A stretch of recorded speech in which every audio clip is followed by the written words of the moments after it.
Welcome to the show.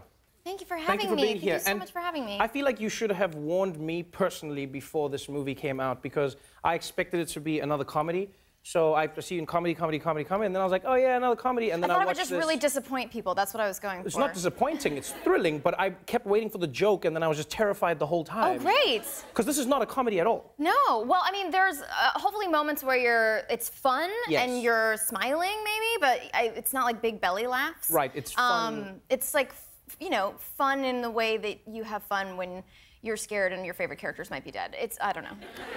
It's a very specific type of fun. Yeah. That's a very, because the story, so for those who don't know, you play a character who is asked a favor, and I'm not going to spoil any of the plot, like, beyond this point, because the movie really is dark and twisted. Your friend, who's played by Blake Lively, asks you for a favor. Yes. She goes, hey, can you look after my kid? Yes. And then, boom, she disappears. And it's like, she's just gone. Yeah, yeah. And it is very much like, but really, she's gone. Like, what's the plan? What's going on? Like, is she dead? Is she, like, this, and it's just like, it's really freaky. Yeah, it's, I know, that doesn't sound like a lot to go on, but like there's so many twists and turns. Like there is a plot beyond just she's gone and that's the end of the movie. And we're like, what happened to her? Yeah, it's just like, it's weird. Just a movie of people just standing in a room like, where is she? She's gone. Is she gone? She's gone. No, it's really scary because like I say, it's weird to try and speak about it without giving anything away. It's like it's an interesting story because you have this character that you're playing that's so different from everyone you've played. Yeah, it's kind of about like there's lots of plot twists and turns, but it's kind of about people kind of being more than what they seem. Right. And certainly these two women are more than what they seem, and you know, women tend to have secrets in their lives, and Emily, Blake's character, has more kind of literal secrets, and I think my character has more kind of secrets in the sense of like her personality is really more than what it seems. Like she's the kind of person you look at and you think you have her completely figured out, and there's a lot more to her. There's a lot more going on with her. And it was one of those tricky ones because when I read the script, like my character is very upbeat, very chipper. You know, she has qualities that frankly are, you know, in the real world are kind of denigrated. Like she tries really hard, and that's not cool, and we don't like that. It's not cool at all. Yeah. And you know, Blake is playing this character who has like the qualities of, you know, that are kind of most valued in our society, which is beauty and style and wealth, and she has this sparkling dialogue, and she's very dazzling, you know? And so I was like, there was a point when I was reading the script when I was saying to the director, Paul Feig, I was like, you have to give me something less annoying to do, because I'm supposed to be the protagonist, and you know, the audience is supposed to be on my side. Right.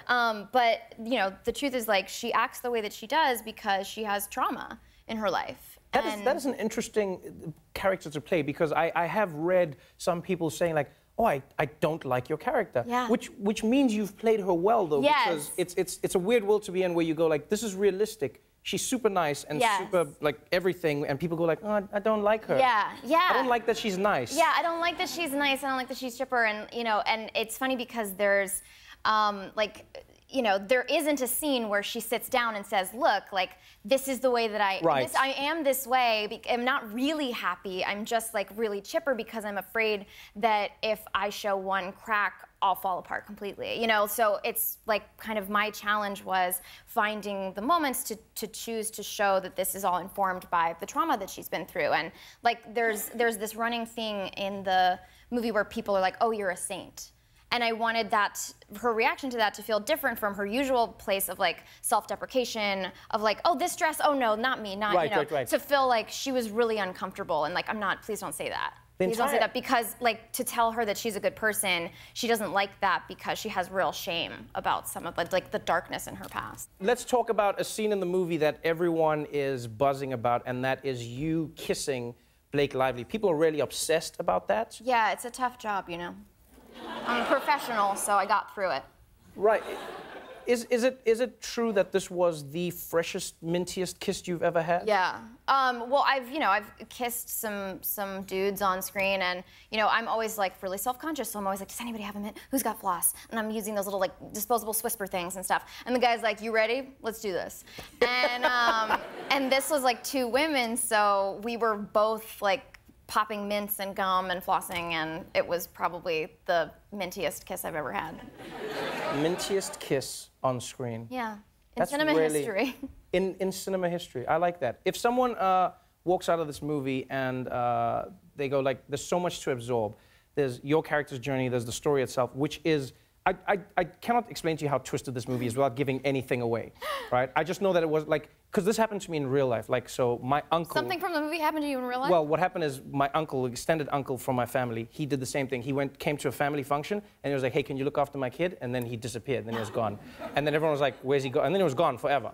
And then it was like, but it was a lot more funnier than your movie, right? It was like, it's, in Africa, we're like, yeah, that happens. So, but your movie is like, it really is. Are like... you okay?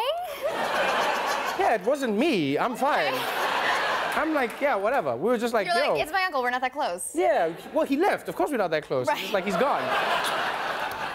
But the movie really is terrifying, and it is a thriller. What do you hope is the one thing people would take away from the movie when they move? Because there's so many different plots and twists that are happening.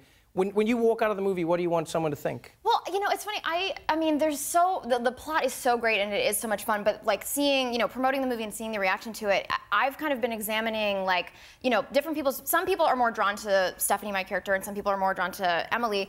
And it's actually kind of made me wonder, like, you know, what are the qualities that I value? Like, do I let people off the hook for kind of, you know, bad behavior if they seem beautiful and sophisticated? And like, do I need to be more aware of what's going on with a person and that they might be behaving in a way that's off-putting, but there might be something going on behind that? That's fascinating. Examine the people you meet more closely, because they might abandon their kids. Children, yeah. I like that. I need to find my uncle and use this. But in a fun way, you guys. In a fun, scary, thrilling way. Thank you so much for being on the show. Thank you so much. A Simple Favor opens in theaters September 14th. Anna Kendrick, everybody.